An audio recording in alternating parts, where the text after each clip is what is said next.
या ठिकाणी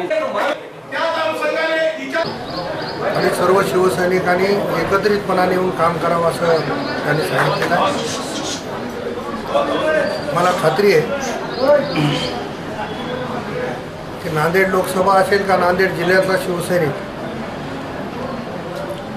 हा एकनिष्ठेने काम करील।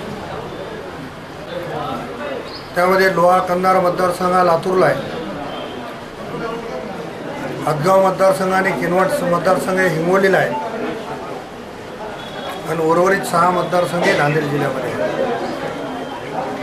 त्यामुळे त्या भागामध्ये महायुतीमध्ये जे पक्ष आहेत त्या सर्व पक्षांनी महायुतीचा धर्म पाळला पाहिजे आणि मला खात्री आहे की 100% महायुतीचा धर्म पाळतील आणि नांदेडची जागा, लातूरची जागा आणि हिंगोलीची जागा जे महायुतीचे उमेदवार असतील ते 100% निवडून देतील असं वातावरण आहे। त्यासाठी सर्व प्रयत्न करतील अशी मला आशा आहे। मागच्या महापालिका निवडणुकीत जे झालं त्यावर मी काही कार्यकर्ते महापालिका जे झालं गेलं ते गंगेला मिसळलं। त्यावेळेस दोन्ही पक्षाची युती नव्हती आणि युती का नव्हती याचं स्पष्टीकरण मी लहानसा माणूस नाही देऊ शकत। मी एक कार्यकर्ता आहे, परंतु नेते मंडळींनी आता युती करण्याचा निर्णय घेतला आहे आणि नेते जे सांगतात तेच कार्यकर्ते खाली करत असतात।